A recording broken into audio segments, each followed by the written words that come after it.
사울이 주의 제자들에 대하여 여전히 위협과 살기가 등등하여 제사장에게 가서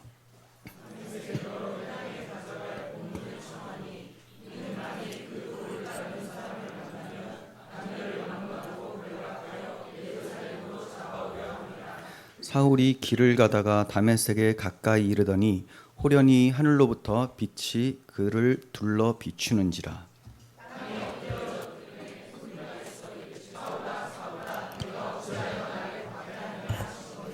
대답하되 주여 누구시니까? 이르시되 나는 내가 박해하는 예수라.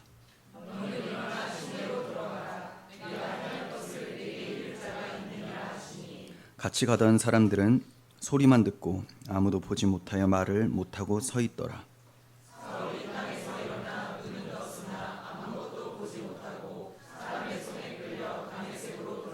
함께요. 사흘 동안 보지 못하고 먹지도 마시지도 아니하니라. 아멘.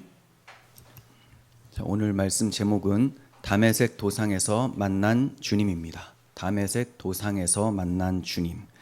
우리가 사도행전을 전체적으로 한 말씀으로 요약을 한다면 사도행전 1장 8절이 될 거예요. 여러분들 잘 아시는 말씀인데요. 오직 성령이 너희에게 임하시면 너희가 권능을 받고 예루살렘과 유다와 사마리아와 땅끝까지 이르러 내 증인이 될 것이다. 이 말씀이죠. 이 말씀대로 지금 사도행전이 진행되고 있는 것입니다. 그래서 우리가 지금까지 살펴본 1장에서 7장까지는 사도들에게 오순절에 성령이 내리시고 그들을 충만케 하셔서 복음을 담대하게 예루살렘에서 전하도록 하셨죠. 그런데 이제 7장 끝에 스데반 집사가 복음을 전파하다가 돌에 맞아 순교를 합니다. 그러자 8장이 시작될 때 예루살렘에 있었던 주의 제자들이 위협 때문에 이제 흩어져서 또 복음을 전파하기 시작을 해요. 그래서 유대와 사마리아 지역으로 가서 복음을 막 증거하게 됩니다. 그리고 이제 9장이 나오고 10장부터는 이방인 선교 사역이 쭉 진행이 되는 거예요. 그럼 이 9장은 뭐냐? 하나님께서 이방인 선교 사역을 누구를 통해 시작하시는가를 보여주시는 겁니다. 근데 그 누구냐면 7장에서 스데반이 순교 당할 때에 그를 죽이려고 앞장섰던 사울이라는 청년이었다는 거죠. 그 사울이라는 청년을 하나님께서 강권적으로 만나 주심으로 변화시켜서 이제 하나님의 복음 증인, 이방인의 사도로 세우시기 위해서 9장에 만나 주시는 내용이 나오는 거예요. 그러니까 10장에서 마지막 28장까지 가장 중요한 인물로 말을 하자면 바울이 되는 겁니다. 이 사울이 다른 이름이 바울이죠. 사울은 유대식 이름이고 바울은 헬라식 이름입니다. 하지만 우리는 이제 바울이라는 단어를 쓸 때는 그 이름을 쓸 때는 변화된 이후에 쓰기 때문에 이제 사울에서 바울로 변했다 이렇게 표현을 합니다. 제가 이 사울이나 바울이라는 표현을 종종 번갈아 쓸 테니까 너무 혼란스러워하지 마시고 같은 사람이라는 것을 기억하시고 들으시면 되겠습니다. 바울보다 이방인 전도에 적합한 사람은 없는 것 같았어요. 그는 누구보다도 진짜 히브리인이었고 그리고 다소라고 하는 터키 지역 지금 그곳 출신인데 헬라 철학에 능통한 사람이었고요. 로마 시민권자였습니다. 그리고 생업을 교육받아서 스스로 텐트를 쳐서 먹고 살 수 있는 그런 일들을 잘 감당할 수 있었던 사람이죠. 그러니까 이방인 선교, 어디 먼 곳에 가서 고향도 아닌 곳에 가서 하나님의 복음을 전하면서 혼자 잘 살아갈 수 있는 그런 여러 가지의 능력들을 갖추고 있는 사람이 이 바울이었다라는 거죠. 하지만 아무리 많은 장점이 있다 하더라도 거듭나지 못하면 그 장점들이 다 자기를 위해서 사용되어지게 됩니다. 많은 재능이 있어봤자 그 하나님을 위해서 쓰겠습니까? 그래서 가장 먼저 해야 될 것이 거듭남, 변화됨인데 그래서 하나님께서는 저렇게 많은 재능을 가지고 있지만 엉뚱한 방향으로 쓰고 있는 저 바울, 사울을 만나주시기로 하신 거예요. 그래서 다메섹 도상에서 그를 만나주시고 변화시켜서 이제 정말 복음의 증인으로 남은 평생을 살아가도록 주님께서 만들어 가시는 것입니다. 그렇게 그를 만나주시는 역사가 9장에 시작이 되는 것입니다. 본문에 들어가기 앞서 사울이, 이 바울이 누군지 또 어떤 삶을 살았는지 잠깐 소개를 하도록 하겠습니다. 이 사울은 AD 4년경에 태어난 사람이에요. 예수님은 BC 4년에 태어나셨죠. 그러니까 한 8살 정도 예수님이 더 많다라고 할 수가 있죠. 바울은 유대교인으로 상당한 지식과 명성과 권위를 가지고 있었던 사람이에요. 그는 30대 초반에 회심을 하게 되는데 생명 얻는 회개를 하게 됩니다. 그리고 사도로 부르심을 받아서 남은 일생을 오직 주의 증인된 사명을 감당하는 데 충성을 한 사람이에요. 그는 회개한 후에 제일 먼저 한 것이 아라비아에서 3년, 그리고 자기 고향 다소에 가서 6년 동안 열심히 성경을 연구합니다. 그러니까 총 9년을 성경 연구에 매진을 하게 돼요. 이 기간 때문에 그 이후의 사역에서 그가 복음을 담대하게 아주 정확하게 전할 수가 있었던 것이죠. 그리고 41세 때 처음으로 이제 선교 여행을 떠나게 돼요. 1차 선교 41세 때. 그리고 3차가 마무리되어지게 되는데 그게 54세 때입니다. 그러니까 총 13년간 이방 지역 복음화를 위해서 헌신을 하게 되는 거예요. 그리고 3차 선교를 마치고 이제 초대교회가 있던 그 예루살렘 교회로 돌아가는데 환영을 해야 될 것 같은데 예루살렘에 기다리고 있었던 것은 박해와 투옥, 투옥이 기다리고 있었습니다. 그렇게 가이사랴 감옥에서 2년 동안 그가 보내게 되는데요. 2년 동안 있으면서 이거 복음을 전할 수 있는 길이 없는 거잖아요. 그래서 그가 생각한 것이 내가 답답하니까 나가야 되겠다가 아니고 복음을 전하는 어떤 방법이 없을까 하다가 로마 황제에게 항소를 해야 되겠다 이렇게 한 거예요. 그래서 항소 때문에 그가 로마로 떠나게 됩니다. 그런데 다시 로마에 가서 감옥에서 2년을 보내게 되고요. 자, 여기서 2년 보내는 것이 사도행전 28장 30절 마지막에 나오게 돼요. 온 이태를 자기 셋집에 머물면서 사람들에게 복음을 전했다라고 하는데 그 셋집이 가택연금 상태, 지하 감옥은 아니었어요. 그래서 2년 동안 꼼짝없이 묶여있는 상태. 자, 그렇게 2년을 보내게 되고요. 잠시 석방이 돼서 4차 선교를 떠나게 되는데 다시 붙잡혀서 로마에 압송이 됩니다.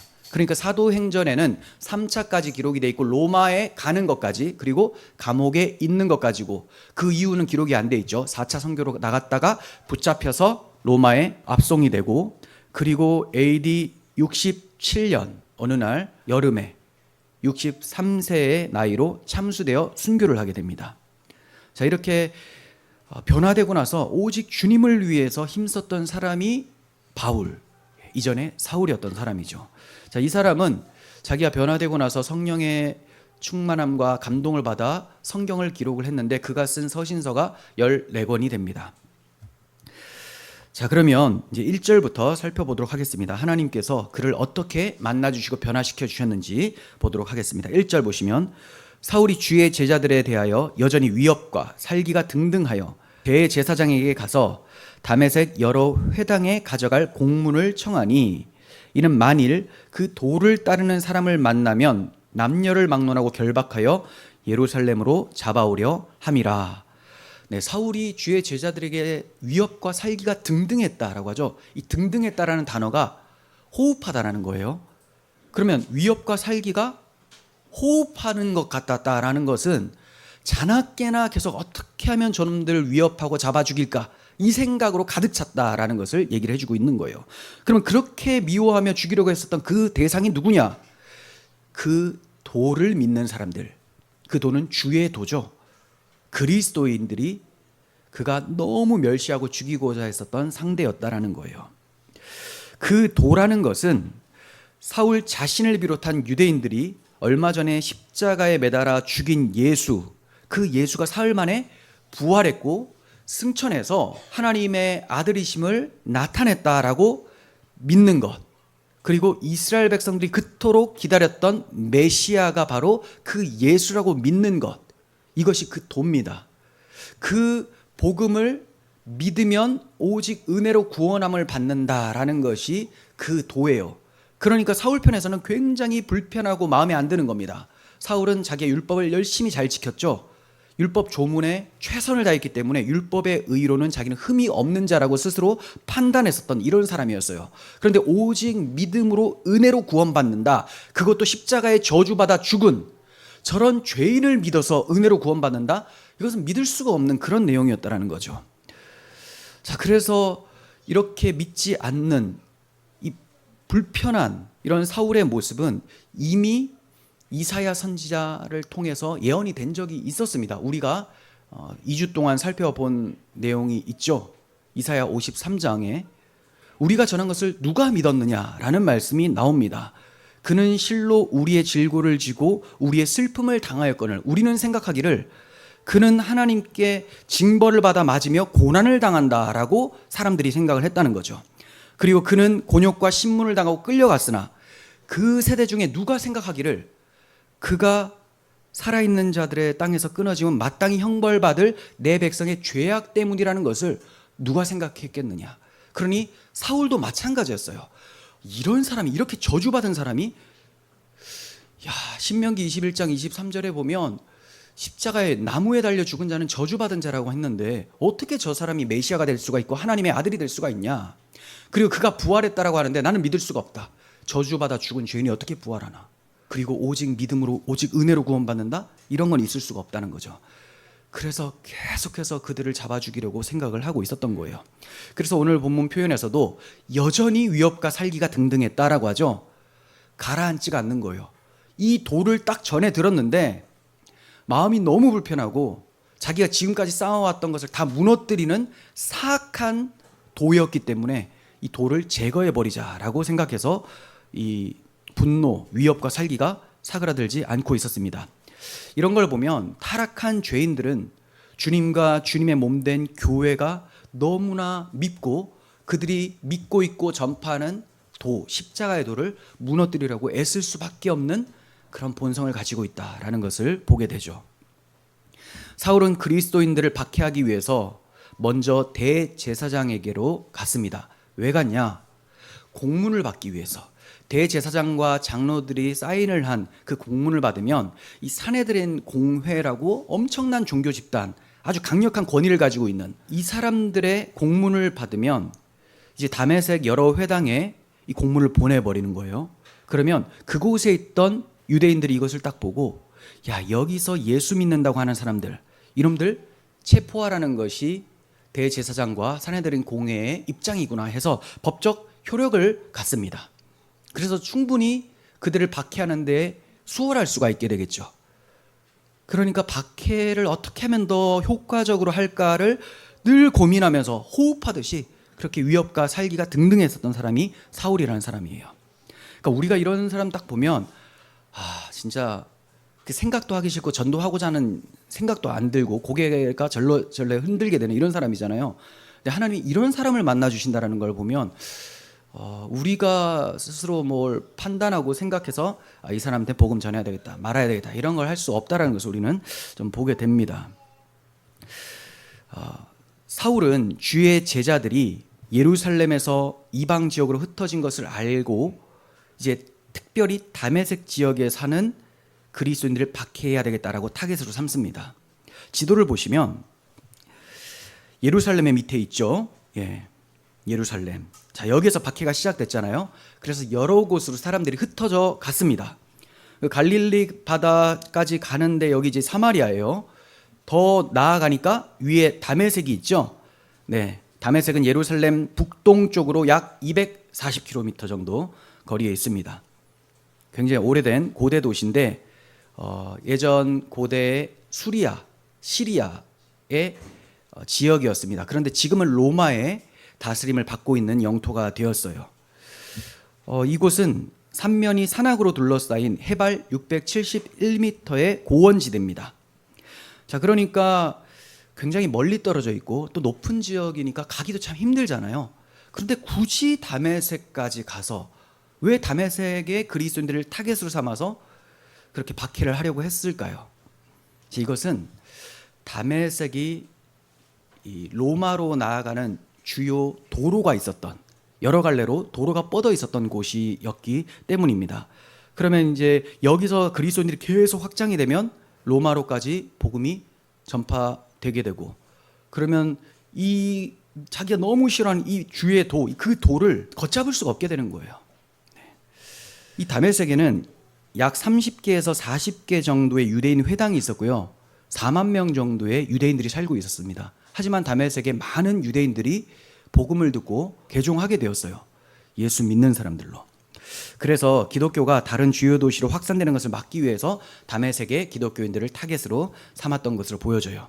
이렇게 사울은 그들을 쫓고 있었을 뿐만이 아니라 남녀를 막론하고 결박해서 예루살렘으로 잡아오려고 했었던 겁니다. 3절을 봅니다.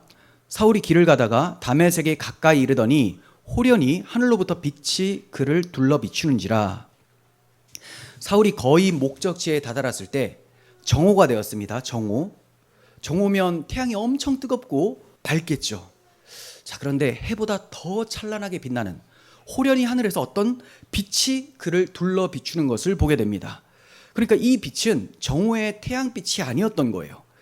22장과 26장에도 바울이 자기가 예전에 다메섹에서 경험했던 바를 얘기하는 장면이 나옵니다. 22장에서는 이 빛이 뭐라고 얘기를 하냐면 큰 빛이라고 얘기를 해요. 큰 빛. 26장에서는 해보다 더 밝은 빛이라고 표현이 되고 있습니다.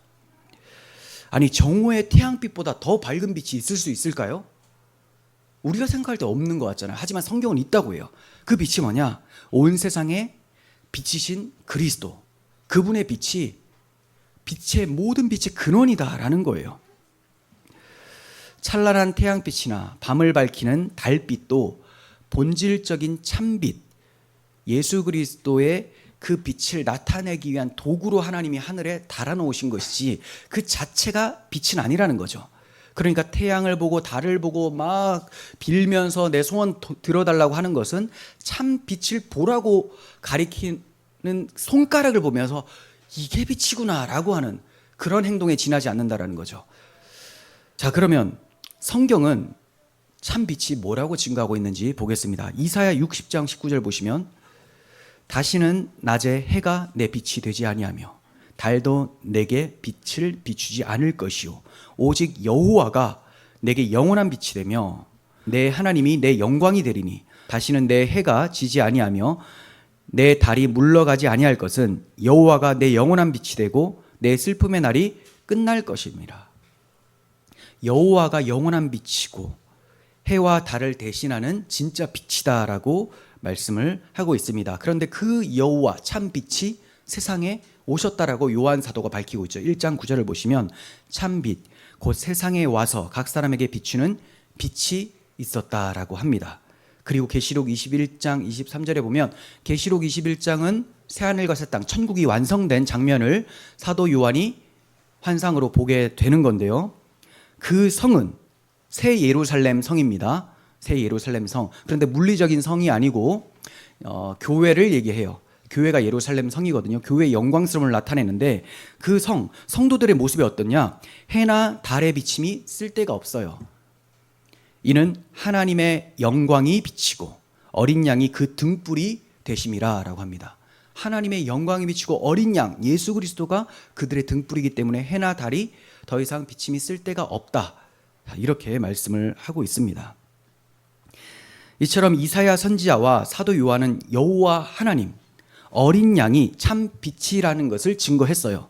그럼 우리가 궁금한 것은 이사야나 사도 요한이 그렇게 증거한 것은 알겠는데 바울도 정말 그렇게 증거하는 것인가? 다메섹에서 바울이 보게 된 그 빛이 정말 예수 그리스도라는 참 빛이신가? 자, 그걸 보자는 거죠. 그러면 바울의 해석을 보면 되겠죠. 고린도후서 4장 6절을 보시면 어두운데 빛이 빛이라 말씀하셨던 그 하나님께서 예수 그리스도의 얼굴에 있는 하나님의 영광을 아는 빛을 우리 마음에 비추셨느니라 라고 말씀을 하고 있습니다. 바울이 어두운데 빛이 빛이라 라고 말씀하셨던 그 하나님께서 라고 말을 하고 있는데 이것은 우리의 머리에 어떤 말씀이 떠오르게 하는 거죠. 바울도 분명히 그 말씀을 떠올리고 이렇게 편지를 했을 거예요. 그게 창세기 1장 2절과 3절입니다. 여러분 잘 아시는 땅이 혼돈하고 공허하며 흑암이 깊음 위에 있고 하나님의 영은 수면 위에 운행하시더라. 자, 그러한 상태 가운데에 하나님께서 이르시되 빛이 있으라라고 하신다라는 거죠. 그러니까 어두운데 빛이 있으라라고 하셨던 그 창조 기사를 떠올리면서 지금 뭐라고 해요? 어두운데 빛이 비치라 말씀하셨던 그 하나님께서 예수 그리스도의 얼굴에 있는 하나님의 영광을 아는 빛을 우리 마음에 비추셨다라고 하면서 이 빛이 그 창조 기사의 그 빛을 통해서 하나님은 참 빛 예수 그리스도를 그때부터 계시하고 계셨다. 이것을 바울이 깨닫고 해석을 하고 있는 거예요. 바울이 생각을 해보니까 창조 기사를, 그는 성경을 제대로 아는 사람이잖아요. 그래서 창조 기사를 생각해 보면 빛이 있으라고 하셨는데 그 빛이 도대체 뭔가? 태양빛, 달빛, 별빛은 넷째 날에 창조가 되는데 도대체 그 빛들이 일어나기 전에 있었던 그 빛이 뭔가를 떠올렸을 거라는 거죠. 그래서 그 빛은 모든 빛의 근원이 되는 바로 하나님의 빛이구나라고 해석을 했었던 것입니다. 바로 자신이 다메섹에서 만나게 되어 눈이 멀게 된 그 빛. 그러므로 창세기 1장 2절과 3절에 나타난 그 빛이 바로 하나님의 아들 예수 그리스도의 얼굴에 나타난 빛이다라는 것으로 해석을 해주고 있었던 거예요. 그리고 그 빛이 다메섹 도상에서 자기의 눈에만 비춰진 것이 아니고 마음에도 비춰졌다라고 얘기를 하죠. 하나님의 영광을 아는 빛을 우리 마음에 비추셨느니라 라고 하는 거 보면 눈에만이 아니라 마음에도 비춰졌던 거예요. 눈에 비춰지는 것은 중요한 게 아니에요. 여러분 꼭 기억하셔야 돼요. 눈에 비춰지는 거 이거 중요한 게 아닙니다. 한번 생각해 보세요. 바울이 혼자 간 것이 아니고 주변에 사람들이 있었어요. 같이 그리스도인들 체포하려고 갔던 사람들. 이 사람들이 그곳에서 소리를 듣지는 못했지만 빛은 보았어요. 빛은. 그런데 빛을 보았음에도 그들은 아무런 변화가 없죠. 왜냐하면 그 빛이 그들의 마음을 비추진 않았거든요. 예수님께서는 바울을 지목하시고 바울을 변화시키기 위하여 바울의 눈에 비침을 주시고 그다음 그의 마음을 변화시켜서 어두웠던 마음을 해와 같이 밝게 주님의 백성다운 마음으로 바꾸어 내셨다라는 거예요. 이렇게 복음의 빛이 들어와서 새 마음이 창조되었습니다. 그리고 바울은 감격 중에 아라비아에 3년 그리고 다수에서 6년간 성경을 계속 연구를 하면서 한 번 비침을 받은 것이 아니고 계속적으로 성경을 통하여 그 영혼에 비침을 받고 영혼이 풍성해지는 것을 경험을 하게 되는 거예요. 그러니까 복음 충만, 말씀 충만, 예수 충만, 성령 충만이 바울에게 지속되고 있었던 것입니다. 혼돈과 공허 그리고 흑암이 깊음 위에 있었던 그러한 땅, 창조기사에서 말씀하셨던 이 상태, 이 상태가 어떤 상태냐? 물론 1차적으로는 하나님이 창조를 적극적으로 시작하시기 전에 이 어둠의 상태를 얘기를 합니다. 하지만 이것을 통해서 하나님이 말씀하고자 하셨던 것은 혼돈과 공허와 흑암이 깊음 위에 있었던 이 땅은 바로 우리 죄인들의 심령이 이러했다라는 것을 보여주시는 거고, 그러한 가운데 빛이 있으라라고 말씀하셨던 것처럼 바울의 그 흑암과 같은 공허한 그 마음에 하나님의 빛이 비춰져서 그를 새 창조하셨다라는 것을 가르쳐주고 있는 거예요. 이렇게 큰 빛이 비추어지는 것, 마음에 비춰주는 것이 바로 구원이라는 겁니다. 그래서 이사야 선지자는 흑암에 행하는 백성이 큰 빛을 보고 사망의 그늘진 땅에 거주하던 자에게 빛이 비추도다라고 말씀을 전했던 거예요. 정말로 바울에게 그런 흑암에 있었던 사망의 그늘진 땅에 있었던 자신의 마음에 그리스도의 빛이 들어오는 경험을 통해서 이사야를 통해 예언하셨던 그 말씀이 나에게 응하였구나라고 고백을 하게 되었겠죠. 바울 사도는 이 복음의 빛을 방해하는 세력도 분명히 있다는 것을 가르쳐 주었습니다. 그래서 고린도후서 4장 4절에 보시면 그 중에 이 세상의 신이 믿지 아니하는 자들의 마음을 혼미하게 하여 그리스도의 영광의 복음의 광채가 비치지 못하게 한다라고 합니다. 이 세상의 신이 믿지 아니하는 자들의 마음을 혼미하게 해서 그리스도의 영광의 복음의 광채가 비춰지지 못하도록, 우리가 복음을 듣고 마음의 비침을 받아서 변화되는 것을 막도록 계속해서 복음을 회방하고 하나님의 역사를 회방하려고 시도하는 그런 세력이 있는데 그것이 이 세상 신 사탄과 그의 하수들 귀신들이라고 얘기를 하고 있는 거죠. 또 그들에게 동참되어 도구로 사용되어지는 적그리스도 세력들도 마찬가지죠. 사울에게도 이 빛이 비치지 못하게끔 계속적으로 방해 공작을 벌였습니다. 그러니까 사울은 더 율법을 열심히 조문대로 지키려고 애썼던 것이고 그것을 자기의 의로 삼고자 했었는데 이러한 모든 사고들이 공중의 권세 잡은 자 마귀를 통해서 이루어졌던 것이라는 거죠. 그리고 오늘날에도 불신자들에게 사탄은 계속해서 방해를 합니다. 여러분들 잘 경험을 해보셨겠지만 복음을 전할 때도 그들이 듣지 않으려고 마음을 닫는 것을 많이 보게 되고 심지어 복음을 받아들이려고 그럼 난 교회에 한번 나가보겠다 했지만 토요일 되면 깜깜무소식이 되는 경우도 많이 있을 거예요. 자, 그리고 또 이 세상신은 믿는 성도들까지도 복음의 빛이 계속적으로 비치지 못하도록 방해를 합니다. 물론 우리는 비침을 받았어요. 비침을 받았지만 이 비침은 한 번만 받고 마는 게 아니에요. 바울 사도가 9년 동안 열심히 성경을 연구하면서 계속 그 비침을 받았잖아요. 그 영혼이 풍성했습니다. 우리도 계속 비침을 받아야 되는데 성도가 처음 회개하고 예수 믿을 때만 비침 잠깐 받고 그 이후로는 비침을 못 받으면 이거는 살아있으나 완전 죽은 자의 모습으로 살게 되는 거예요. 사탄은 한번 구원받은 영혼을 지옥에 보낼 수는 없지만 지옥처럼 살아가도록 무료하고 지겹고 그냥 세속화되도록 계속해서 공격을 합니다. 그게 뭐냐? 복음을 더 사모하지 않도록 만드는 거죠. 복음을 계속 묵상하고 연구하지 못하도록 만드는 거. 그러니까 사울에게도 오늘날 불신자들에게도 오늘날 우리들에게도 이런 일들은 방해 공작은 계속 일어나고 있는 거예요. 우리는 주님께서는 사울을 왜 이런 기이한 방법으로 만나 주셨는가라는 그런 생각을 하게 되죠. 주님께서 이처럼 사울을 특별하게 부르신 것은 이 큰 빛이라는 것과 그리고 눈이 멀게 된 이 상태, 이게 도대체 뭘 얘기를 하는지 그 영적 의미를 가르쳐 주도록 하기 위해서 그를 특별히 만나 주신 겁니다. 제가 이 설교를 마칠 때 총 3가지를 말씀을 드릴 거예요. 하나님께서 왜 이런 기이하고 특별한 방법으로 바울을 만나 주셨는가? 첫 번째가 뭐라고요? 그가 빛을 봤죠. 그걸 통해서 빛이라는 것이 단지 해나 달의 빛이 본질이 아니구나, 진짜 빛이 있구나, 이거를 알고 해석해 주라고. 그리고 어둠이라는 것이 단지 밤만 되면 어두워지는 게 이게 아니고 하나님을 모르고 하나님을 반역한 우리 죄인들의 심령이 바로 어둠이구나, 이거를 해석해 주라고. 그래서 하나님이 그렇게 특별히 만나 주신 거죠. 또 하나는 그를 이런 특별한 방법으로 만나 주심으로 사도직을 감당케 해 주시려고. 사도직분은 아무나 받는 게 아니에요. 사도가 되기 위해서는 자격 조건이 있는데 그 중에 하나가 부활하신 주님을 만나는 겁니다. 근데 지금 사울은 주님을 박해만 했지 만나본 적이 없잖아요. 그래서 그를 이렇게 직접적으로 만나 주신 겁니다. 그래서 바울 자신에게는 이렇게 예수님이 나를 만나 주셨다, 주님은 정말 살아계시다, 부활의 주님이시다 라는 것을 알고 자기가 사도로 부르심을 받았고 하나님께서 이렇게 사명을 주셨다는 것에 확신하도록 하기 위해서.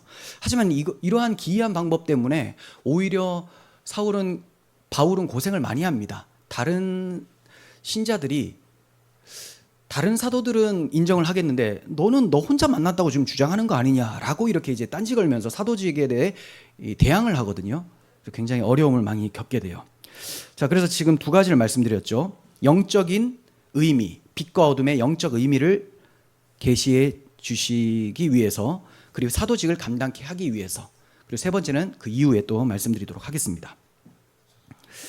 자, 그러니까 오늘날에 나에게도 사울과 같이 그런 빛을 좀 비춰달라고, 해는 비교도 안 될 만큼 어떤 특별한 그 빛이 내 눈에 비춰지면 나도 예수님을 잘 믿을 수 있을 것 같은데 라고 말하는 사람들은 계시가 종결된 오늘날에도 나를 사도로 좀 삼아달라고 하는 그런 어리석은 떼씀이다 라고 할 수가 있을 것입니다.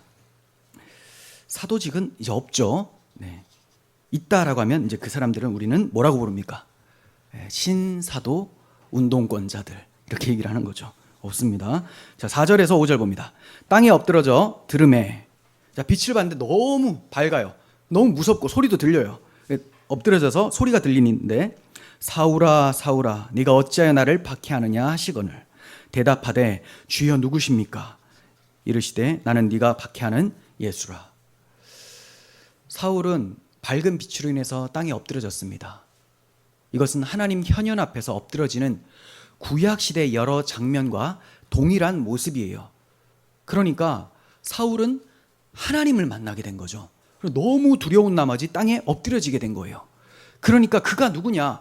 십자가에서 죽은 예수가 바로 창조주 하나님이심을 이 사울이 자기의 행동을 통해서 그냥 나타내 보여지게 된 거예요.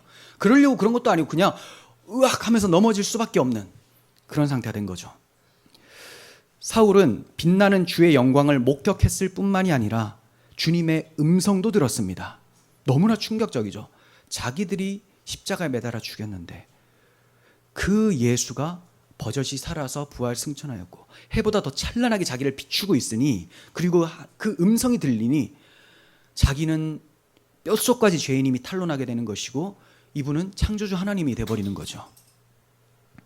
주님께서는 네가 어찌하여 나를 박해하느냐라고 하셨습니다. 사울은 지금까지 하나님을 위해서 교회를 박해한다고 생각을 했어요. 다메섹까지 열심히 간 이유가 다 하나님의 영광을 위해서라고 생각을 했는데, 지금 주님의 말씀을 들어보니까 이건 어떤 단체를 박해하는 정도가 아니라 내가 그토록 사모했던 그 하나님을 박해하는 것이라고 해버리는 거예요. 오늘날 성도를 박해하는 사람은 누구든지 예수님, 곧 창조주 하나님을 박해하는 죄를 짓는 거예요. 그래서 예수님께서도 제자들에게 너희가 여기 내 형제 중에 지극히 작은 자에게 한 것이 내게 한 것이고 하지 않은 것이 내게 하지 않은 것이라고 말씀을 하셨던 것이죠. 그러니까 성도들은 지상에 있는 주님의 몸이기 때문에 성도들을 박해한다는 것은 머리이신 주님을 함께 박해하는 것이 된다는 거예요. 우리는 주님의 이런 말씀을 통해서 우리가 어떻게 이렇게 영광스러운 주님과 연합이 되었고 주님의 몸이 되었는지를 생각하게 됩니다. 주님께서 이 사울을 부르실 때 사울아 사울아 이렇게 부르셨어요. 이거는 자기를 박해하는 원수와 같은 자에게 하는 그런 목소리가 아니죠. 야 이 자식아 이렇게 나와야 되잖아요. 이놈 이렇게 나오든지 내 이놈. 그런데 사울아 사울아 사무엘아 사무엘아 이렇게 부르는 것처럼 아주 따뜻한 음성으로 부르신다는 거예요. 사울은 지금껏 자신이 옳다고 생각한 진리가 무너져 내리는 순간을 맞이하게 되었습니다. 이제 그에게 변화가 일어나게 된 거예요. 사울은 주님을 만나서 더 종교적인 사람이 된 게 아닙니다. 이거 잘 아셔야 돼요. 변화가 된 거지 더 그 종교를 열심히 믿게 됐다 이걸 얘기하는 게 아니고, 그 사람은 원래부터 굉장히 종교적인 사람이라서 더 이상 종교적일 수 없는 그런 상태의 사람이었습니다. 사울은 이 사건으로 인해서 예수님을 자기의 주와 그리스도로 인정을 하게 되고 자기 죄를 고백하며 자신의 삶을 그리스도께 맡기며 그의 모든 말씀에 순종하기로 작정하게 됩니다. 어떻게 그가 이렇게 변화될 수가 있었느냐? 부활의 주님을 인격적으로 만났기 때문에. 인격적. 귀로만 들은 게 아니에요. 글로만 본 것이 아닙니다. 인격적으로 만난 거예요. 그래서 빛이 눈에만 비춰진 게 아니고 마음에 비춰졌다고 말씀을 드렸던 거죠. 인격적 만남이 너무나 중요합니다. 진정한 회개, 참 믿음은 예수 그리스도와의 개인적인 만남에서 이루어지는 거예요. 그리고 예수님에 의하여, 예수님을 위하여 새로운 삶을 살아가게 됩니다. 예수님에 의해서 새로운 삶을 살게 되고 예수님을 위해서 살아가게 된다는 거죠. 이것은 종교적 열심과는 너무나 다른 겁니다. 인격적 교제와 연함으로 인한 열심인 거죠. 복음적 열심이라고도 할 수 있습니다. 자, 6절 엎드려져 있는 사울에게 너는 일어나 시내로 들어가라. 내가 행할 것을 내게 이를 자가 있느니라. 이렇게 말씀을 하십니다. 본문에는 이 정도로만 말씀이 나오지만 이 바울이 나중에 회상할 때 22장, 26장에 또 나온다고 했죠. 거기는 조금 더 자세하게 나오는데요. 이 주님께서 사울이 앞으로 이방인의 사도가 될 것이며 그로 인해서 어떠한 삶을 살게 될지를 말씀해 주셨습니다. 그런데 여기에는 나타나지 않죠. 한번 봅니다. 사울이 훗날 아그리파 왕 앞에서 이 다메섹 사건을 회상하면서 증언하는 말씀이에요. 사도행전 26장 15절. 내가 대답하되 주님 누구시니까? 주께서 이르시되 나는 네가 박해하는 예수라. 일어나 내 발로 서라. 자, 이 정도까지 나왔잖아요. 내가 내게 나타난 것은 곧 네가 나를 본 일과 장차 내가 내게 나타날 일에 너로 종과 증인을 삼으려 함이니 이스라엘과 이방인들에게 내가 너를 구원하여 그들에게 보내어 그 눈을 뜨게 하여 어둠에서 빛으로 사탄의 권세에서 하나님께로 돌아오게 하고 죄 사함과 나를 믿어 거룩하게 된 무리 가운데서 기업을 얻게 하리라 하더이다. 자, 그러니까 오늘 본문에서는 너는 일어나 시내로 들어가라 너에게 말해줄 사람이 있을 것이다. 이 정도만 말씀을 했는데 그가 회상을 하면서 얘기하는 거 보면 그 어떤 소리를 들었어요? 너는 앞으로 지금 날 본 것과 또 내가 너에게 나타날 일들 그리고 이거를 잘 전해서 이방인과 이스라엘 사람들 모두에게 다 그들의 영적 눈이 띄어지게 해서 어둠에서 빛으로 사탄의 권세에서 하나님께로 돌아오도록 그런 사역을 내가 맡길 것이다. 이것을 아그리파 왕에게 얘기를 해주고 있는 거죠. 자, 그 점은 우리가 이제 다음 주에 살펴볼 아나니아를 통해서 또 전파되는 말씀을 통해 확인이 또 됩니다. 자, 7절을 봅니다. 같이 가던 사람들은 소리만 듣고 아무도 보지 못하여 말을 못하고 서 있더라. 네, 오늘 본문에는 제가 앞서 잘못 말씀드린 것 같아요. 빛은 봤는데 소리를 못 들었다고 했잖아요. 오늘 본문에는 소리만 듣고 그런데 22장, 26장에 보면 또 반대로 소리는 못 듣고 빛은 봤어요. 어쨌든 이런 사람들이 있는 거예요. 빛을 본 사람이 있고 소리만 들은 사람이 있고 빛만 본 사람이 있고 둘 다 본 사람은 없었다 이렇게 볼 수가 있겠죠. 그런데 그들에게 단지 어떤 소리며 단지 밝은 빛 정도는 됐지만 그것이 주님이라는 것은 아무도 알지 못했었던 거죠. 그러니까 예수님과 인격적 관계는 맺지 못했어요. 이런 것만 봐도 눈으로 보거나 듣는 것으로 사람이 변화되는 것은 아니다라는 것을 알게 되죠. 이렇게 사울의 부르심은 굉장히 특별하고 철저히 개인적인 그런 부르심이었던 거예요. 그러니까 나에게도 그런 부르심이 있었으면 좋겠습니다. 이런 거 얘기할 필요가 없습니다. 자, 8절에서 9절. 사울이 땅에서 일어나 눈을 떴으나 아무것도 보지 못하고 사람의 손에 끌려 다메섹으로 들어가서 사흘 동안 보지 못하고 먹지도 마시지도 아니하니라. 어떤 이들은 자신도 사울처럼 기이한 특별한 체험을 통해서 확실히 주님을 만나보면 잘 믿을 거라고 얘기를 합니다. 그러나 사울은 특별한 사람이었다고 말씀을 드렸고 또 지금 말씀드리는 이 특별함은 좀 좋은 뜻이 아닙니다. 자, 스스로는 율법에 흠이 없다라고 생각하는 사람, 율법에 흠이 없다. 그리고 하나님을 위한 일이라면 어떠한 것도 마다하지 않고 적극적으로 행하는 그런 사람이죠. 다메섹까지 막 가서 박해를 하는 그런 사람이에요. 율법에 대해서 얼마나 해박한지 말로서는 그를 이길 자가 없을 정도였습니다. 그러니까 이 정도 되는 특별함을 가지고 있기 때문에 그리스도인들이 전도를 해도 들으려고 하는 마음이 전혀 없었던 그런 특별한 상태였다라는 거죠. 이런 사람이었기에 모든 그리스도인들은 그를 전도하는 것은 생각하지도 못했어요. 뒤에 보면 아시겠지만 아나니아는 예수님께서 사울에게 가라라고 했을 때 고개를 젓습니다. 그는 우리를 많이 박해하는 사람 아닙니까? 라고 할 정도로. 그러니까 전도는 생각도 못하는 사람인 거예요. 그러므로 주님께서 친히 전도를 하시는 거죠. 왜 특별한 사람인지 알겠죠? 좋은 뜻이 아니죠. 특별히 원래 사람들은 다 악하지만 더더욱 악해가지고 자기 위로 똘똘 뭉쳐져서 들을 생각조차 안 한다. 이런 사람이기 때문에 주님께서 친히 특별한 방법으로 만나 주신 거예요. 그는 특별히 더욱 교만했고 특별히 고집스러웠고 특별히 폭력적이었고 특별히 비방자였습니다. 즉 특별한 악질이었기 때문에 주님께서 특별한 방법으로 사용해 주셨어요. 그러니까 앞서 언급한 이유에 대해서 이런 이유도 있었을 거죠.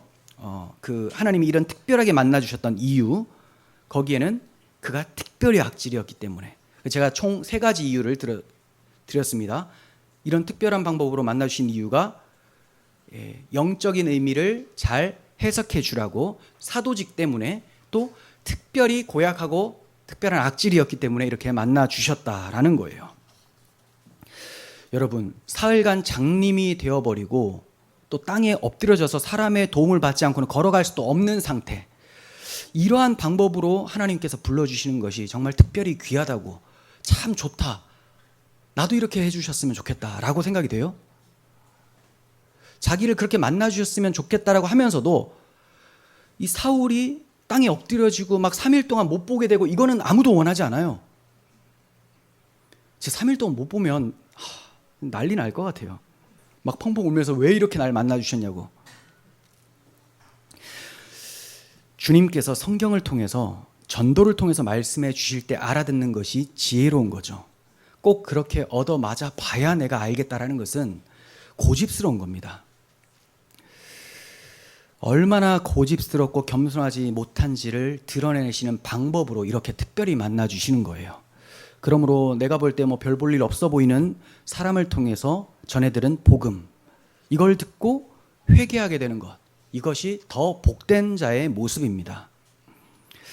사울은 3일간 먹지도 못하고 마시지도 못했다. 정확하게 다시 말씀드릴게요. 사울은 3일 동안 먹지도 마시지도 않았다라고 말씀하고 있습니다. 여기서 능동태로 사용이 됐어요. 않았다예요. 못했다가 아니고. 그러니까 너무 충격이라서 밥을 먹을 수가 없었어요, 이렇게 해석을 할 것이 아니고, 충격적인 것은 맞아요. 하지만 먹지 않았다라고 한 걸 보면 왜 그럴까요? 자신이 창조주를 대적한 죄인임을 깨닫고 회개한다고 먹지 않은 거죠. 회개, 금식기도입니다. 또한 자기가 알고 있었던 구약 성경이 다 틀린 게 돼버린 거예요. 그 지식이, 구약 성경이 틀린 게 아니고, 야, 내가 메시아를 이런 분으로 생각했는데 십자가에서 죽는 메시아 하면서 구약 성경을, 눈은 안 보이지만, 우리는 눈 안 보이면 뭐 머리에 들어있는 게 별로 없어가지고 생각을 별로 못할 텐데, 바울은 꽉 찼단 말이에요. 그러니까 눈을 감아도 다 알아요, 어차피. 그럼 이사야서의 53장에 우리는 그게 이사야라고 생각했는데, 그게 이스라엘이라고 생각했는데, 그게 메시아라고 하면서 계속 생각을 하는 거예요. 연구를 하는 거죠. 눈 감아도 연구할 수 있는 대단한 사람이에요. 그러니까 회개하며 금식기도하고 성경을 계속 묵상하면서 메시아가 어떤 분인지를 생각하는 그 기간으로 3일 동안 먹지도 마시지도 않았던 것입니다. 성경은 사울을 부르신 주님의 능력이 그를 완전히 다른 사람으로 변화시켰다고 증거하고 있어요. 그는 위협과 살기가 등등해서 예루살렘을 떠난 사람이죠. 그런데 주님을 만난 후에 낮아져서 비틀거리며 부축을 받아서 사람들에게 나아갈 수 있을 정도가 되어버렸습니다. 그는 그리스도인들을 체포하러 갔어요. 그런데 오히려 다메섹 도상에서 그리스도께 체포당하여 붙잡힌 바 되어 주님의 종이 되어버립니다. 그는 주의 도를 제거할 목적으로 다메섹에 갔지만, 주님을 만나고 나서 그 도를 전파하기 위하여 모든 것을 헌신하는 사람이 되어버린 거예요. 그는 박해하는 자에서 박해받는 자로 변하게 됩니다. 다메섹 도상에서 만나주신 주님의 능력이 그를 완전히 바꾸어 내신 거예요. 주님을 만난 사울은 자신이 믿어왔던 모든 게 무너지고 사고와 믿음이 새로운 진리로 대체되는 것을 경험을 했습니다. 그가 좀 전까지만 해도 소멸하려고 했었던 그 도가 자신의 사상과 생각과 가치관, 세계관을 다 바꿔버린 거예요. 그 정말 참 아이러니하죠. 오히려 이걸 없애려고 했는데 여기에 덮임을 받아서 여기에 끌려가 버리게 돼버린 거죠. 파도하고 맞서려고 했는데 파도에 그냥 끌려가 버리는 것 같은 그런 강력함이 그리스도와 그분의 복음에 있었다는 것입니다. 지금 여기 있는 우리가 예수님을 주와 그리스도로 믿고 있다면, 주님을 정말 인격적으로 만난 사람이라면 전과 지금은 변화가 있어야 돼요. 변화. 사울에게만 변화가 있는 게 아니고 성경에 기록된 사람들 보면 다 변화가 있죠. 좀 못한 모습들도 나오지만 극적인 변화들이 다 나타나요. 이 바울 같은 경우는 좀 괜찮은 모습들만 거의 나오는데, 거듭나고 나서도 좀 부족한 모습이 나타나지만 누가 봐도 이 사람은 바뀌었다라는 것을 다 확인하게 됩니다. 그러니까 우리가 정말 철저하게 회개하게 되고 예수님을 진짜 믿었다면 변화가 일어나요. 새로운 가치관이 생기게 되고 새로운 세계관이 생기게 되고, 이전에 믿고 추구했었던 것은 다 거짓되고 허망한 것이라고 생각해서 바울의 말대로 배설물로 버리게 되죠. 배설물로 버려요. 누가 배설물을 여기에 주머니 넣고 다닙니까? 더럽게. 버렸다라는 거예요. 그러니까 내가 어디 학교 나온 사람인데, 내가 지금 직장이 어딘데, 나 이런 사람이야. 이거는 여전히 똥을 뒤집어 쓴 상태라는 거예요. 바뀐 적이 없는 거죠. 바울이 그런 거 자랑합니까? 한번 얘기를 해요. 너희들이 하도 그런 거 자랑하니까 나도 거기에 사실 뒤지지 않는 사람이야. 하지만 내가 이걸 배설물로 버린 이유가 뭐냐? 이것을 버리고 가장 고상한 지식인 그리스도를 얻기 위해서다. 이렇게 얘기를 해요. 그럼 가장 고상한 지식 그리스도를 얻었으면 뭐만 자랑해야 됩니까? 그리스도와 그분이 나를 구원하신 십자가만을 알기로 작정하고 그것만을 자랑해야 되는데, 오늘날에는 아직까지 내가 조금 작은 교회 다녀서요. 우리 교회는 아니에요. 신앙생활 연수 막 얘기해요. 나는 아직 2년밖에 안 되는데요. 바울은요. 바울은 지금 믿자마자 다음 주 보면 복음 전하다 또 박해를 받거든요. 완전히 변화가 됩니다. 이런 변화, 나에게도 그런 변화가 있습니까? 이제 막 고민에 빠지실 거예요. 그죠? 고민에 빠지시라고 말씀을 드린 거죠. 고집스러운 것도 죄지만 더 심각하고 무서운 죄가 뭔지 아세요? 무감각, 무관심입니다. 무감각, 무관심. 이게 우리 영혼에 가장 무서운 거라고 저는 생각을 해요. 무엇에든지 일단 열심히 있으시길 바랍니다. 열심으로 진리를 추구했으나 그게 잘못된 거라면 회개하고 바른 진리를 받아들이면 돼요. 그럼 그 열심이 바른 진리에 대한 열심으로 방향성만 바뀌고 힘은 그대로 밀고 나가거든요. 그러나 무감각, 무관심은 추구하는 것 자체가 없는 거예요. 다 싫다라는 겁니다. 그냥 남들이 교회 나가니까 나도 나가는 것이고, 태어나 보니까 모태신앙이라서 나가는 것이고, 교회 안 나가서 혹시 지옥에 가는 것보다 혹시 천국이라도 가는 것이 나을 것 같아서 나가는 것. 그럼 믿자야 본전으로 생각하고 나가는 거죠. 적당히 위장하여 남도 속이고 스스로도 속이면서 신앙인 인체하는 그런 종교인. 이게 무관심, 무감각의 모습입니다. 무관심, 무감각은 정말 최악이에요. 지옥도 두려워하지 않고 천국도 사모하지 않아요. 혹시 있을 수도 있으니까, 이 정도거든요. 혹시 있을 수도 있으니까. 죽어봐야 알겠다는 거죠. 근데 그 정도로 신앙생활을 하다가, 종교생활이지만 그 정도로 하다가 죽어보잖아요. 혹시 천국 가지 않을까? 못 갑니다. 어떻게 가요? 그 무관심의 상태로. 예수님에 대해서 무관심. 설교 시간에 맨날 졸고, 그리고 이제 찬송할 때 일어나서 이제 목청 한번 튀고, 돌아가면서 또 까먹고, 한 주 동안 성경도 한 번 안 보다가 성경책 어디 갔지? 어디 갔지? 교회에 있으니까 그냥 가자. 아니면 성경책 요즘에 들고 다니라고 목사님 그러니까 일단 찾아봤더니 막 이거 이렇게 가면 안 되는 거죠. 자동차에 하도 더 가지고 신앙인 것처럼 자동차에 뒀는데 여기가 파래져서 색깔이 바뀌었어. 근데 여기는 붙어 있어. 뭔지 알죠? 새 책이라서. 관심이 없잖아요. 관심이. 무관심, 무감각. 이런 사람들이 천국을 간다고요? 아니요. 천국은 주님을 위해 목숨 거는 사람들이 가요. 그럼 내 열심으로 목숨 거는 게 아니죠. 주의 목숨 건 사랑이 나를 그렇게 이끌고 간다는 거예요.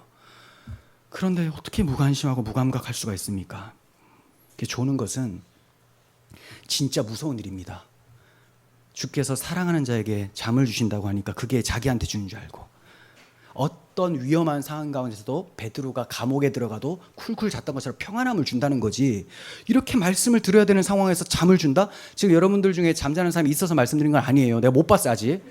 그리고 지금 보려고 하니까 다 뜬 것 같아요. 하지만 우리 항상 깨어서 말씀에 집중해야 된다는 거죠. 무관심, 무감각은 최악입니다. 찔림이 있으시다면 회개하시고 주님을 믿으시면 돼요. 이런 망령된 사고와 행실에서 구원함을 받는 은혜가 우리 모두에게 있기를 바랍니다. 사울의 회개 사건, 다메섹 도상에서 주님이 만나 주신 이 사건을 통해서 아주 중요한 교리를 발견하게 되는데, 그게 부르심이라는 교리입니다. 소명이라고 해요. 신학적 용어로 소명, 부르심. 이것은 죄인 중에 괴수인 사울을, 바로 우리를 주님이 먼저 찾아와 주셨고 또 불러주셨다라는 교리입니다. 아담이 범죄에 타락했을 때도 주님께서는 먼저 찾아가셔서 불러주셨어요. 아담아, 네가 어디 있느냐? 아담은 하나님 앞에 나가기 싫어합니다. 하나님의 소리를 듣고 동산나무 사이로 숨어버린 상태죠. 근데 하나님이 찾아가세요. 네가 어디 있느냐? 그리고 그 숨은 아담에게 불러내시고 메시아 언약을 듣게 해주셨습니다. 먼저 사랑해 주신 거예요. 그렇습니다. 사울이나 우리가 먼저 주님을 사랑한 것이 아니고 주님이 우리를 먼저 사랑하신 거죠. 사랑은 여기 있으니 우리가 하나님을 사랑한 것이 아니요 하나님이 우리를 사랑하사 우리 죄를 위하여 화목 제물로 그 아들을 보내주신 것이죠. 허물과 죄로 죽은 모든 인간은 주님이 불러주시기 전에 먼저 나아갈 수 있는 사람이 아무도 없습니다. 그러므로 주님의 불러주심은 구원에 있어서 시작이 되는 큰 은혜예요. 거듭남에 대해서 제가 지난번에도 말씀을 드렸잖아요. 거듭나지 않으면 영화도 없어요. 거듭나지 않으면 성화도 없고 영화도 없습니다. 영화가 구원의 완성인데 거듭남이 우선이에요. 근데 이 거듭남은 주님이 불러주셔야지 가능한다는 거죠. 무엇으로 불러주시냐? 복음으로 부르십니다. 복음으로 부르실 때 우리 마음에 심령의 내적 부르심이 같이 일어나게 되죠. 같이. 이러한 불러주심, 그게 은혜예요. 여러분들이 이곳에 나와서 귀를 열고 듣고 계신다. 주님의 부르심이라는 거예요. 외적인 부르심, 복음으로 부르심이라는 거죠. 너무나 큰 은혜이기 때문에 바울은 서신서를 쓸 때마다 주님이 나를 불러주셨다는 것을 엄청 강조하면서 얘기를 합니다. 로마서를 시작할 때도 예수 그리스도의 종 바울은 사도로 부르심을 받아 이렇게 말씀을 했어요. 그런데 그 부르심이 자신에게만 국한된 것이 아니고 너희도 그들 중에서 예수 그리스도의 것으로 부르심을 받은 자니라 라고 하면서 우리들까지도 다 부름받았다 이것을 얘기해요. 부름이 너무 중요하다는 거죠. 하나님은 바울을 사랑하셨듯이 우리도 그렇게 사랑하세요. 그러므로 바울은 이어서 로마에서 하나님의 사랑하심을 받고 성도로 부르심을 받은 모든 자에게라고 편지를 써내려갑니다. 고린도전서를 쓸 때도 마찬가지예요. 그때도 하나님의 뜻을 따라 그리스도 예수의 사도로 부르심을 받은 바울은 이렇게 얘기를 해요. 그리고 고린도에 있는 하나님의 교회, 곧 그리스도 예수 안에서 거룩하여지고 성도라 부르심을 입은 자들에게 편지를 한다고 해요. 자기도 불러주셨고 내가 편지하는 너희들도 불러주셨다. 하나님이 불러주셨으니 우리가 여기 있지. 그러니 우리 스스로 자랑하지 말고 불러주신 주의 은혜만 찬송하자. 이걸 전제로 깔면서 편지를 쓰고 있는 것입니다. 바울만 아니라 모든 그리스도인들은 하나님에 의해서 부르심을 받은 성도예요. 여러분, 부르시는 음성을 육신의 귀로 들으려고 너무 애태우고 고민하지 마십시오. 그렇게 듣는 것이 아닙니다. 우리가 찬양은 자주 하잖아요. 이 눈에 아무 증거 아니 배어도 믿음만을 가지고서 늘 걸으며 이 귀에 아무 소리 아니 들려도 하나님의 약속 위에 서리라. 걸어가세 걸어가세 믿음 위에 서서. 그리고 결국 눈과 귀에 아무 증거 없어도 이래요. 그런데 신앙생활 할 때는 눈에 보여달라. 귀에 듣게 해달라. 잘 듣고 잘 보는 사람을 쫓아가고 이런 찬양을 하지 마시라는 거죠. 그러면 그게 종교인이에요. 종교인들은 원래 자신의 삶 전체를 그렇게 도배하지 않고 요거 할 때는 이렇게, 저거 할 때는 저렇게 선별적으로 순종하고 믿음을 고백하죠. 여러분, 중요한 것은 음성이 아니라 하나님의 약속의 말씀, 복음입니다. 그리고 이것을 믿는 믿음이 중요한 거예요. 하나님께서는 성령을 통해서 복음의 말씀으로 자기 백성들을 부르고 계세요. 성령을 통하여 복음으로 불러주시고 계세요. 복음을 통해 역사하시는 성령의 은혜를 사모하시기를 바랍니다. 마지막으로 바울의 고백을 보면서 말씀을 마치도록 하겠습니다. 디모데전서 1장 15절 밑보다 모든 사람이 받을 만한 이 말이여 그리스도 예수께서 죄인을 구원하시려고 세상에 임하셨다 하였도다. 죄인 중에 내가 괴순이라. 그러나 내가 긍휼을 입은 까닭은 예수 그리스도께서 내게 먼저 일체 오래 참으심을 보이사 후에 주를 믿어 영생 얻는 자들에게 본이 되게 하려 하심이라. 아멘. 바울 사도는 자기가 구원받은 자 중에 가장 죄인이다라고 얘기를 하고 있어요. 구원받은 자 중의 정도가 아니고 온 세상에서 죄인 중에 우두머리다. 그런데 나 같은 자를 하나님이 왜 구원해 주셨는지 아느냐? 나를 통하여, 나 같은 자도 하나님이 일체 오래 참으심을 보여주신 것을 통하여 나보다 더 나은 당신들은 오래 참아주셔서 구원해 내시지 않으시겠습니까? 그러니 이 말씀은 모든 사람이 믿을 만한 말씀이다. 이 복음, 주님께서 어떠한 죄인도 하시고자 하시면 그 사랑으로 불러주시고 구원해 내신다라는 것은 모든 사람들이 아멘 해야 될 말씀이다라고 전하고 있어요. 자기를 다른 사람들에게 소망을 주는 도구로 쓰고 있죠. 나 같은 자도 구원해 주셨으니 당신도 구원받은 것입니다. 네. 그렇습니다. 우리는 사울과 같은 사람을 구원하셨으니 라고 가면 안 되고 나 같은 사람이라고 생각하셔야 돼요. 네. 사울은 열심이라도 있었죠. 그리고 무감각하고 무관심한 사람들은 이러한 무감각과 무관심에서 벗어날 수 있는 주의 은혜를 달라고 기도하시고 주님의 복음 앞에 정말 살아있는 자로 반응할 수 있도록 주의 은혜가 있도록 기도하시기를 바랍니다. 그렇게 모두 주님 만나고 죄인 중에 괴수인 나를 구원하셨다라고 찬송하며 주님 나라로 올라가서 함께 밤낮 찬송하는 우리 모두가 되기를 간절히 소원합니다. 기도하겠습니다. 거룩하신 하나님 아버지, 우리를 구원하신 그 십자가의 사랑에 감사를 드립니다. 주님께서 십자가에서 구원을 완성하셨음에도 주님이 주권적으로 우리를 불러주시고 우리 마음에 빛을 비추어 주지 않으셨다면 우리는 여전히 흑암에 사는 백성이었을 것입니다. 그러나 이제 빛의 나라, 사망에서 생명으로, 어둠에서 빛으로 주님 나라로 옮겨지게 된 하나님 백성이오니 하나님, 날마다 주님의 그 크신 은혜를 감사하게 하여 주시고 또 아직까지 흑암에 있는 자들을 안타까워하며 그들 위해 기도하고 그들을 향하여 복음을 잘 전파할 수 있는 저희들이 되게 하여 주옵소서. 우리 구주 예수 그리스도의 이름으로 기도합니다. 아멘.